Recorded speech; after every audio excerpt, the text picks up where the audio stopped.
Hello, good evening India daily देख रहे हैं आप। मैं हूं आपके साथ कंचन जैसवानी। स्वागत है आपका हमारे खास शो वर्ल्ड एट 4 में। हम आपको आज ले चलेंगे दुनिया के कोने कोने में, जहां कूटनीति, राजनीति, अर्थव्यवस्था की हर हलचल को सीधे आप तक पहुंचाएंगे। लेकिन सबसे पहले नजर डालते हैं दुनिया की आज की 4 बड़ी अंतर्राष्ट्रीय खबरों पर। पहली खबर में बात करेंगे राष्ट्रपति पुतिन की बॉडी लैंग्वेज की, जिसकी चर्चा दुनिया भर में हो रही है। आपको समझाएंगे कि पुतिन की एससीओ और अलास्का में ट्रंप के साथ जो मुलाकात हुई थी उसमें क्या फर्क था, क्योंकि बहुत ज्यादा फर्क था। चर्चा हो रही है इसको लेकर। उसके बाद बात करेंगे ट्रंप के टैरिफ की। ट्रंप ने भारत पर टैरिफ तो लगा दिया है, लेकिन अब ट्रंप मुश्किल में फंस गए हैं। इसलिए ट्रंप अमेरिका को महंगाई की खाई में धकेल रहे हैं। क्या नुकसान हो रहा है ये भी आपको बताएंगे। तीसरी खबर में बात करेंगे नॉर्थ कोरिया के तानाशाह नेता किम जोंग की, जो बीजिंग में होने वाले सैन्य परेड में हिस्सा लेंगे। खास ट्रेन से सफर करेंगे, इसके बारे में भी आपको बताएंगे कि उनकी ट्रेन कैसी है, किस स्पीड से चलती है, क्यों उसे आर्मर्ड ट्रेन कहा जाता है, क्या तस्वीर नॉर्थ कोरिया की खुद की वेबसाइट ने, उन्हीं की वेबसाइट ने शेयर की है, ये भी आपको दिखाएंगे। चौथी खबर में बात करेंगे सूडान की, जहां पर कुदरत के कहर देखने को मिला है। 1000 लोगों की जानें चली गई है। क्या है सूडान का इतिहास, ये भी आपको बताएंगे। लेकिन सबसे पहले बात करेंगे दोस्ती के ट्रायंगल की। इस दोस्ती के ट्रायंगल में एससीओ समिट में पीएम मोदी, पुतिन और जिनपिंग की तिगड़ी की चर्चा लगातार हो रही है। ट्रंप तो इस दोस्ती से परेशान है ही। भारत रूस पुराने दोस्त हैं, लेकिन इस दोस्ती में अब चीन भी शामिल हो गया है। 3 महाशक्तियों के एक साथ आने से वर्ल्ड ऑर्डर में बदलाव हो गया है, और बदलाव होना जरूरी भी था। पीएम मोदी से मिलने से पहले रूस के राष्ट्रपति पुतिन अलास्का में अमेरिका राष्ट्रपति ट्रंप से मिले थे, जिसको अलास्का समिट कहा गया था। दोनों देशों के नेताओं ने यूक्रेन में युद्ध विराम को लेकर चर्चा की, लेकिन उसका कोई भी नतीजा नहीं निकला। सबकी नजरें टिकी हुई थी कि यह महामुलाकात होनी है, कोई बड़ा चर्चा होगा, कोई बड़ा निष्कर्ष निकलेगा, लेकिन ऐसा कुछ होता नहीं है। जिस जगह पर यह मुलाकात होती है वो अमेरिका का हिस्सा है। ऐसे में इस तरह की खबरें भी सामने आ रही है कि पुतिन खुद अलास्का नहीं गए थे, बल्कि उनका बॉडी डबल यानी कि डुप्लीकेट ट्रंप से बातचीत करने अलास्का गया था। सोशल मीडिया पर यह काफी ट्रेंड किया था। इस दौरान पुतिन अजीबोगरीब तरीके से पेश नजर आए थे, जो अमूमन पुतिन की बॉडी लैंग्वेज नहीं रही है। इसीलिए लगातार इस पर चर्चा हो रही थी कि क्या उनका बॉडी डबल वहां पर पहुंचा है। अब आपको दूसरी तस्वीर दिखाते हैं। पहली तस्वीर में आपको दिखाएंगे कि एससीओ समिट में राष्ट्रपति पुतिन किस तरह से मुस्कुराते हुए नजर आए थे। इन सब के बीच में मोदी और शी जिनपिंग से मुलाकात कर रहे हैं। आपको यह भी दिखाएंगे कि एससीओ में जो पूरी मुलाकात हुई है उसका क्या निष्कर्ष है, पुतिन कैसे नजर आ रहे हैं, कितनी गर्मजोशी के साथ मुलाकात किए हैं, चाहे पीएम से मुलाकात की हो या फिर अलास्का में मुलाकात की। ये जो मेरे लेफ्ट पे आप तस्वीर देख रहे हैं, ये अलास्का की तस्वीर है। ये वो तस्वीर है जिस पर ये चर्चा हुई थी सोशल मीडिया पर कि क्या पुतिन है या पुतिन के बॉडी डबल है। ऑन माय राइट जो आप तस्वीर देख रहे हैं, ये एससीओ समिट की तस्वीर है, गर्मजोशी की तस्वीर है, चाइनीज प्रेसिडेंट और पुतिन की तस्वीर है। उनकी बॉडी लैंग्वेज देखिए। इन दोनों तस्वीरों में आपको डिफरेंस दिख रहा होगा, और डिफरेंस इसलिए भी है क्योंकि ये जो अलास्का समिट हुआ था, जिसमें डोनाल्ड ट्रंप के साथ पुतिन की मुलाकात हुई थी, उसके कोई रेपरकशन थे ही नहीं। हालांकि इस तस्वीर में रेपरकशन ये है कि हर तरफ इस बात की चर्चा हो रही है कि वर्ल्ड ऑर्डर बदल गया है। वो वर्ल्ड ऑर्डर जिसमें पहले कभी अमेरिका हुआ करता था, आज उसमें इंडिया है, आज उसमें चाइना है और आज उसमें रशिया है। तो देखिए, जिस गर्मजोशी के साथ पीएम मोदी को गले लगाते हुए पुतिन नजर आए थे, चाइनीज प्रेसिडेंट से मिल रहे थे, दोस्ती नजर आ रही थी, हाथ थामे नजर आ रहे थे, हंसते नजर आ रहे थे, खिलखिलाते नजर आ रहे थे, एक अलग ही अंदाज नजर आ रहा था। बैठक में जाने तक पुतिन पीएम मोदी का हाथ थामे हुए थे। अगर आप गौर करेंगे, पीएम मोदी और पुतिन के चेहरे पर आपको मुस्कुराहट नजर आएगी, और यही मुस्कुराहट है जिसको लेकर चर्चा हो रही है। दोनों नेताओं की एक साथ गाड़ी में बैठी हुई तस्वीर भी सामने आई है, जिसमें पुतिन हंसते हुए नजर आए थे। शी जिनपिंग के साथ भी उसी गर्मजोशी के साथ पुतिन ने मुलाकात की थी। ये अलास्का की तस्वीर है जो आप देख रहे हैं, ये एससीओ की तस्वीर है जो आप देख रहे हैं, ये उस ब्लैक लिमोजीन की तस्वीर है जिसमें पीएम मोदी और पुतिन एक साथ बैठे थे। उनके बायलैटरल टॉक्स होने से पहले की वो तस्वीर है जहां वो लोग एक साथ वेन्यू पर पहुंचे थे। इस गाड़ी को भी लेकर काफी चर्चा हुई थी, हमने इस गाड़ी की हिस्ट्री भी आपको कल बताई थी। लेकिन पुतिन की एससीओ की जो बॉडी लैंग्वेज थी और पुतिन की अलास्का की जो बॉडी लैंग्वेज थी, वो अपने आप में एक चर्चा का विषय बनी हुई है। अलास्का के नतीजे क्या रहे ये हम सब ने देखे हैं। एससीओ के नतीजे क्या हैं ये भी हम देख रहे हैं। ये जो तस्वीर आप देख रहे हैं ये एससीओ की तस्वीर है। ये कहीं ना कहीं ये जरूर दर्शा रही है कि कितनी घनिष्ठता है सिर्फ पीएम मोदी और रशिया में नहीं, ये सब कुछ चाइना की जमीन पर हुआ है। ये ट्रायो को देखिए, इस ट्रायो को देखिए और इस ट्रायो से ये समझिए कि आने वाले वक्त में एशिया ही सबसे बड़ा पावरफुल नजर आ रहा है। अब जरा राष्ट्रपति पुतिन की अमेरिका राष्ट्रपति ट्रंप से मुलाकात वाली तस्वीर आपको दिखाते हैं। ये तो आप एससीओ की देख रहे हैं, जो तस्वीर इस वक्त चल रही है वो चाइना की है। अब आपको अलास्का की तस्वीर दिखाएंगे। उस तस्वीर को देखिएगा और समझिएगा कि पुतिन ट्रंप से जब मिलते हैं तो पुतिन की चाल ढाल और चेहरे के हाव भाव बेहद अलग होते हैं।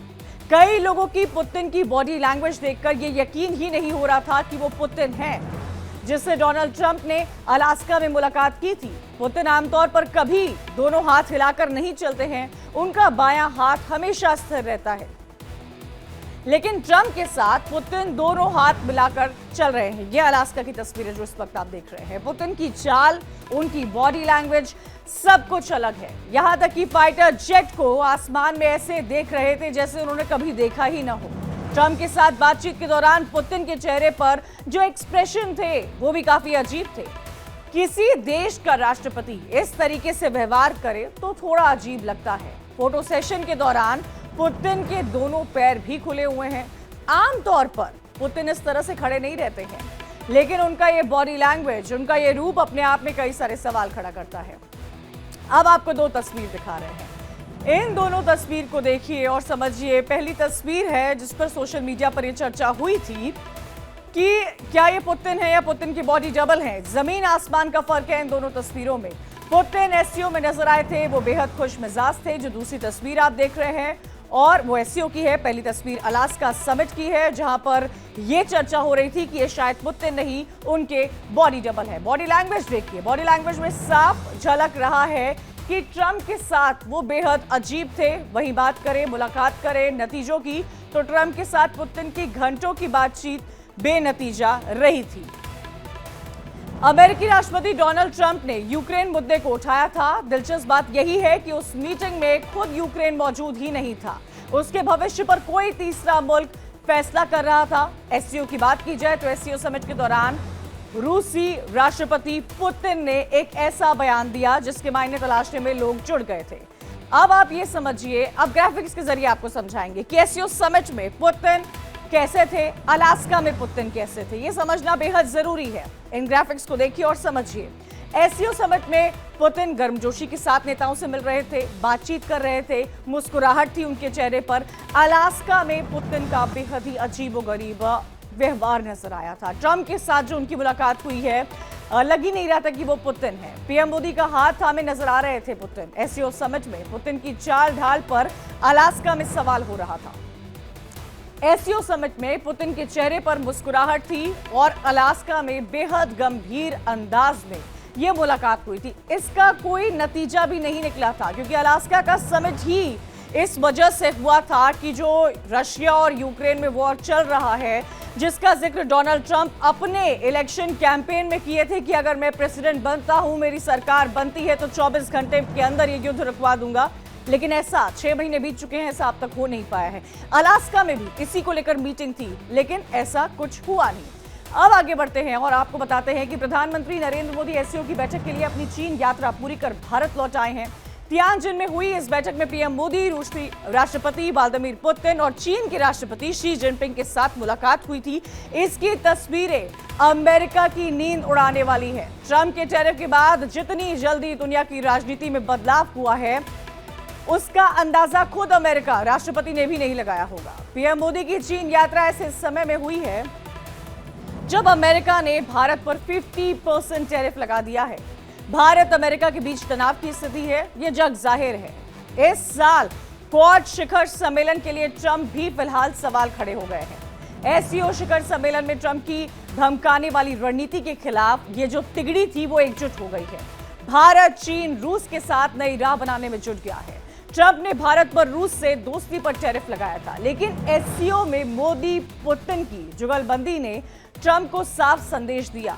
भारत रूस से दोस्ती और व्यापार जारी रखेगा। भारत, रूस और चीन समेत एससीओ के सभी देशों ने एक सुर में यह कहा कि अब दुनिया में किसी की दादागिरी नहीं चलेगी। पीएम मोदी ने एससीओ के मंच से साफ संदेश दिया था, भारत न झुका न झुकेगा। भारत अपनी शर्तों पर किसी भी देश से रिश्ता जोड़ेगा और तोड़ेगा। ट्रंप को यह लगता था कि भारत चीन के करीब कभी नहीं आएगा और टैरिफ के डर से रूस से भी व्यापार कम करेगा, लेकिन ट्रंप का पासा उल्टा पड़ गया है और ट्रंप फिर बेबुनियाद बयान दे रहे हैं। मोदी पुतिन की दोस्ती से ट्रंप बौखलाए हैं और अब ऐसे बयान दे रहे हैं जिस पर आपको यकीन नहीं होगा। अब आपको ग्राफिक्स दिखाते हैं। इन ग्राफिक्स के जरिए देखिए और समझिए कि उन्होंने क्या बोला है। उन्होंने ये स्टेटमेंट दिया है कि अमेरिका भारत के साथ बहुत कम बिजनेस करता है। बहुत कम लोग ये समझते हैं कि हम भारत के साथ बहुत कम व्यापार करते हैं, जबकि भारत हमारे साथ बहुत ज्यादा व्यापार करता है। ये सोशल मीडिया प्लेटफॉर्म ट्रुथ पर अमेरिकन प्रेसिडेंट डोनाल्ड ट्रंप ने पोस्ट किया था। भारत हमें भारी मात्रा में सामान बेचता है, अमेरिका उनका सबसे बड़ा क्लाइंट है, लेकिन हम उन्हें बहुत कम बेचते हैं। अब तक ये पूरी तरह से एक तरफा रिश्ता रहा है, कई दशकों से चलता आ रहा है। इसकी वजह यह है कि भारत ने अब तक हमसे इतने ऊंचे टैरिफ वसूले हैं, किसी भी देश से ज्यादा, जिससे कि हमारे बिजनेस भारत में सामान नहीं बेच पा रहे हैं। ट्रंप ने यह भी कहा था कि भारत अपना ज्यादातर तेल और सैन्य का जो उत्पाद है वो रशिया से खरीदता है, अमेरिका से बहुत कम खरीदता है। अब उन्होंने अपने टैरिफ को पूरी तरह से कम करने की पेशकश की है, लेकिन अब देर हो चुकी है। ये सारी बातें डोनाल्ड ट्रंप ने कही है, उन्हें ऐसा सालों पहले करना चाहिए था। सोशल मीडिया प्लेटफॉर्म ट्रूथ पर डोनाल्ड ट्रंप ने यह स्टेटमेंट दिया है। अब आप ये समझिए कि ट्रंप के ट्रेड एडवाइजर पीटर नवारो का क्या कहना है। उन्होंने पीएम मोदी के एससीओ बैठक में शामिल होने और शी जिनपिंग से मुलाकात पर भी हमला किया है। पीटर नवारो ने पीएम मोदी की रूस और चीन के नेताओं के साथ नजदीकियों पर आपत्ति जताई है। पीटर नवारो ने कहा कि मोदी का शी जिनपिंग और पुतिन के साथ खड़ा होना काफी शर्मनाक है। हमें उम्मीद है कि वो रूस के बजाय हमारे साथ खड़े होने की उनको जरूरत है, ये बात समझ पाएंगे। इसी के साथ ही नवारो ने कहा है कि टैरिफ का जिक्र किया, एक बार रूस से भारत के तेल खरीदने का भी जिक्र किया है और यह भी कहा है कि भारत रूस से तेल खरीदकर उसे यूक्रेन पर हमला करने के लिए मजबूर कर रहा है। तो एससीओ की बैठक पर पीटर नवारो का क्या बयान है ये समझिए। उन्होंने कहा है कि पीएम मोदी को जिनपिंग और पुतिन के साथ जाते देखना शर्म की बात है। मुझे यकीन नहीं है कि वो क्या सोच रहे हैं। उन्हें रूस के साथ नहीं बल्कि अमेरिका की जरूरत है। रूस तेल खरीद कर जो पैसा मिलता है उसका इस्तेमाल यूक्रेन के खिलाफ युद्ध में करता है, इसीलिए सबसे ज्यादा टैरिफ झेल रहा है। अब अमेरिका की तरफ से कई ऐसे स्टेटमेंट सामने आ रहे हैं। नवारो का स्टेटमेंट आपने सुना, स्कॉट बेसेंट का क्या स्टेटमेंट है आपको ये बताते हैं। डोनाल्ड ट्रंप के आक्रामक रवैये की वजह से भारत और अमेरिका के संबंधों में तनाव है। 50% टैरिफ लगा है और इसी 50% टैरिफ को लगाकर उन्होंने दबाव बनाने की काफी कोशिश की है, लेकिन तमाम रणनीति नाकाम नजर आ रही है। अब अमेरिका के वित्त मंत्री स्कॉट बेसेंट के सुर बदलने लगे हैं। उन्होंने भारत और अमेरिका को महान देश बताया है। उन्होंने कहा है कि ये दोनों मिलकर विवाद का समाधान निकालेंगे। उनका ये बयान चीन में हुए एससीओ समिट के बाद आया है, जिसमें पीएम मोदी, पुतिन और जिनपिंग की मुलाकात की तस्वीरें दुनिया भर में छा गई है। अमेरिका के वित्त मंत्री ने इस बीच दोनों देशों के बीच जल्द विवाद खत्म होने की उम्मीद जताई है। एक इंटरव्यू हुआ था, उस इंटरव्यू में स्कॉट ने कहा कि भारत और अमेरिका दोनों बहुत ही बड़े देश हैं। उनसे सवाल पूछा गया था कि जो ट्रंप ने 50% का टैरिफ लगाया है उसके बाद क्या भारत का झुकाव चीन और रूस की तरफ है। इस पर उन्होंने साफ कहा कि दो महान देश मिलकर चीजों को सुलझा लेंगे, लेकिन वक्त बताएगा क्या ये चीजें सुलझेंगी या नहीं सुलझेंगी। अब जब ट्रंप का टैरिफ फेल होता नजर आ रहा है तो अमेरिका के राष्ट्रपति डोनाल्ड ट्रंप एक नए टैरिफ की प्लानिंग कर रहे हैं। अमेरिका राष्ट्रपति ट्रंप अपने ही देश की जनता की जान लेने पर तुले हुए हैं। दूसरी ओर देश में आने वाले सामान पर भारी टैरिफ लगाने के लिए अमेरिका की कमर पहले ही टूट चुकी है। अब खबर यह है कि उन्हें सस्ती दवाओं से भी वंचित करने की तैयारी की जा रही है।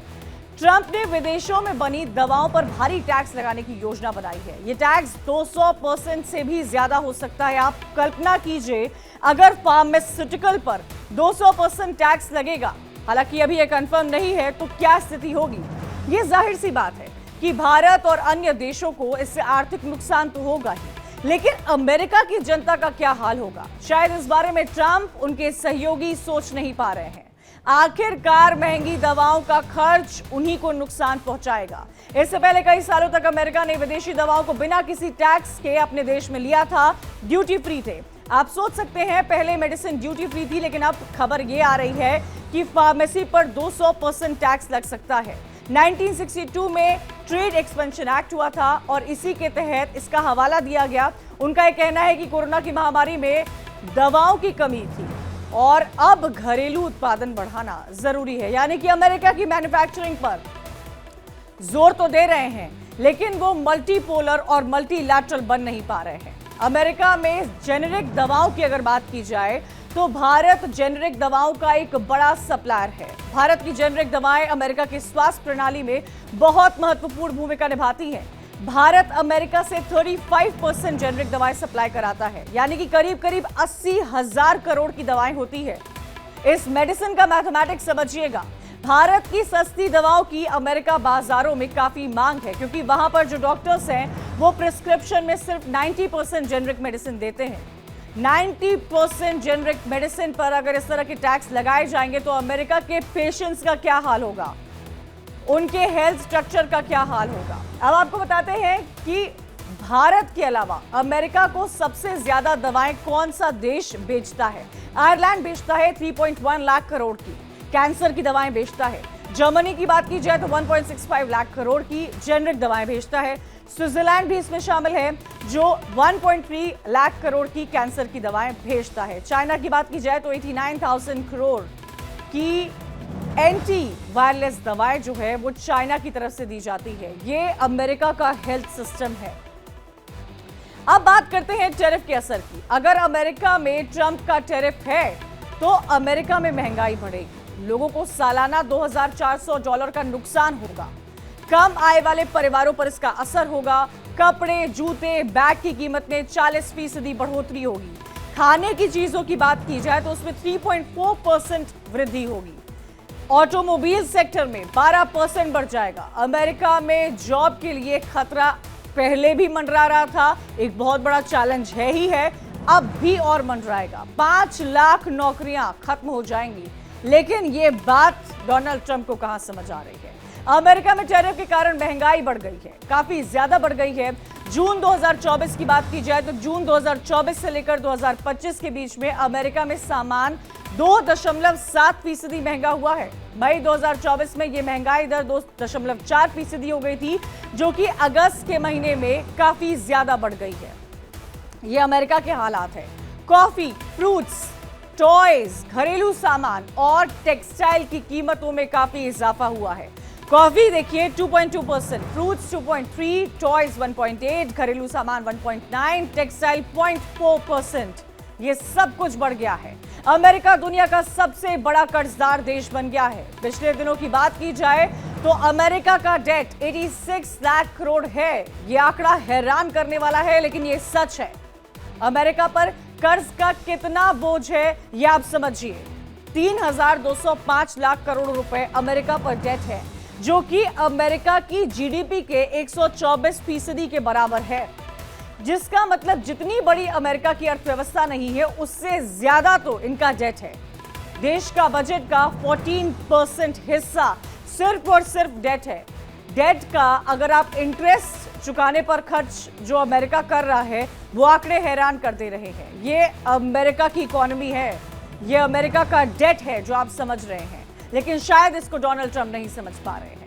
ट्रंप ये कह रहे हैं कि टैरिफ से वो अमेरिका को फिर महान बनाएंगे। जो दुनिया में वो टैरिफ लगा रहे हैं, उनको ऐसा लग रहा है कि एक बार फिर से America, make America great again के तहत वो ये कर पाएंगे, लेकिन क्या ऐसा है, वो बड़ा सवाल है।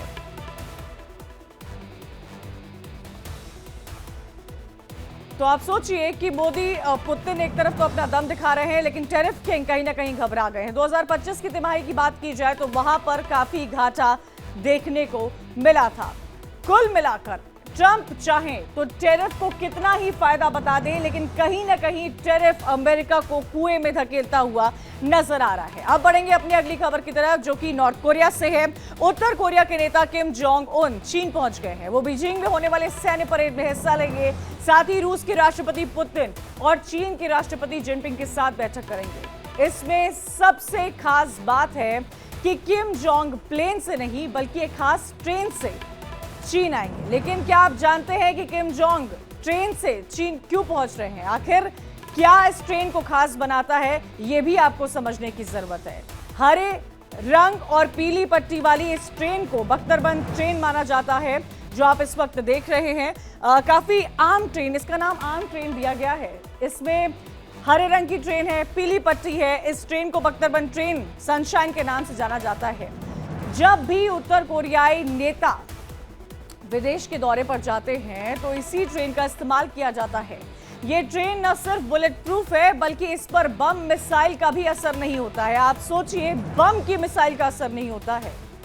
किम जोंग उन ने विदेश दौरों के लिए एक दो बार भले ही हवाई जहाज से इस्तेमाल किया हो, लेकिन किम जोंग के पिता पूर्व उत्तर कोरियाई शासक किम जोंग इल हमेशा इस खास रेलगाड़ी से ही सफर करते थे और इसी रेलगाड़ी से अब किम जोंग कर रहे हैं। आपको बताते हैं कि इस ट्रेन को क्या चीजें हैं जो खास बनाती हैं। इस ट्रेन की खासियत को समझिएगा।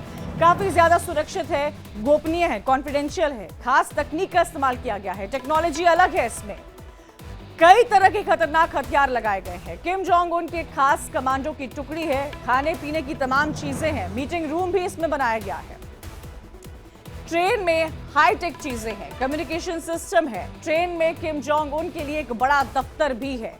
इन सब के बीच आपको यह भी बता दें कि ट्रेन में बेडरूम है, एक रेस्टोरेंट भी है। ट्रेन में डॉक्टर्स की टीम और बुलेट प्रूफ कारें हैं। कर्मचारियों के ठहरने के लिए पूरी की पूरी व्यवस्था इस ट्रेन में की गई है। जिस ट्रेन से उत्तर कोरिया किम जोंग चाइना पहुंच रहे हैं, बेहतरीन आलिशान ट्रेन है। उत्तर कोरिया की तरह इस ट्रेन की खासियत के बारे में दुनिया को बहुत ज्यादा जानकारी नहीं है, लेकिन जब किम जोंग उन विदेशी दौरों पर जाते हैं तभी इस ट्रेन की तस्वीरें दुनिया के सामने आती है। इससे पहले 2023 में जब किम जोंग उन ने रूस का दौरा किया था, उस वक्त भी वो इसी ट्रेन से रूस पहुंचे थे। उस वक्त ट्रेन की जो तस्वीरें सामने आई थी उसे सभी को हैरान कर दिया था। लेकिन ट्रेन से ही किम क्यों सफर करते हैं, ये आपको समझना बेहद जरूरी होगा। इसका इतिहास है। किम के दादा पिता ट्रेन से ट्रैवल करते थे। ऐसी बख्तरबंद ट्रेन को ही यात्रा के लिए चुना जाता है। किम जोंग सुरक्षित रहें, ट्रेनों से ही सफर करें। उनका पूरा परिवार इन्हीं ट्रेन से सफर करता था। जिस ट्रेन के बारे में आज सबसे ज्यादा चर्चा हो रही है, जिस ट्रेन के सहारे वो बीजिंग पहुंच रहे हैं, तो वहीं ट्रेन की रफ्तार क्या है, अलग क्यों है, ये भी समझने की जरूरत है। इस ट्रेन की स्पीड सिर्फ 50 से 60 किलोमीटर पर आवर की है। कोच बुलेट प्रूफ है, बम विरोधी सामग्री से बना हुआ है। किम जोंग की इस खास ट्रेन में 20 से 25 कोचेस हैं, यानी कि बहुत लंबी ट्रेन है ये। उस कोच का वेट सामान्य कोचों से काफी ज्यादा है और यही उस ट्रेन को, यही उन कोचेस को अपने आप में बहुत अलग बनाता है और अलग बनाएगा भी। अब आगे बढ़ते और अब बात करते हैं अगली खबर की। पूरी दुनिया में प्रकृति अपना रौद्र रूप दिखा रही है। कहीं भूकंप से तबाही मची है, कहीं लैंडस्लाइड है। इस वजह से पूरा का पूरा गांव उजड़ रहा है। हम बात कर रहे हैं अफ्रीकी देश सूडान की, जिसकी तस्वीर आप देख रहे हैं। लोग बचे ही नहीं हैं। 1000 लोग यहां से चले गए हैं। सूडान के दारफूर क्षेत्र में लैंडस्लाइड से 1000 से ज्यादा लोगों की जान चली गई है। इस पूरे हादसे के बाद पूरे गांव में सिर्फ एक ही शख्स जीवित रह गया है। तेज बारिश की वजह से यहां पर लैंडस्लाइड हुआ है। पूरा का पूरा गांव तबाह हो गया है। मलबा ही मलबा नजर आ रहा है। आप तस्वीरें देखकर हैरान हो रहे होंगे। यहां के लोगों ने संयुक्त राष्ट्र और अंतर्राष्ट्रीय सहायता एजेंसी से पीड़ितों के शवों को बरामद करने में मदद मांगी है। तो लैंडस्लाइड से पूरा गांव जो है वो तबाह हो गया है। कुदरत का इतना बुरा कहर देखने को मिला है। आप 1000 लोग जो हैं इसमें चले गए हैं, एक ही शख्स जिंदा बचा है। पश्चिमी सूडान के मारा पर्वत इलाके में लैंडस्लाइड हुआ, जिसकी वजह से इतनी बड़ी घटना हुई। पूरा गांव चला गया, बच्चे चले गए, हर कोई इसमें शामिल था। यह हादसा ऐसे समय हुआ है जब सूडान गंभीर संकट का सामना कर रहा है, जहां सूडानी सेना और पैरामिलिट्री रैपिड फोर्स के बीच पिछले 2 साल से महायुद्ध जारी है। इसी के साथ मेरे साथ आज World@4 में इतना ही। कल फिर होगी आपसे मुलाकात कई अहम अंतर्राष्ट्रीय खबरों के साथ। आप देखते रहिए इंडिया टीवी।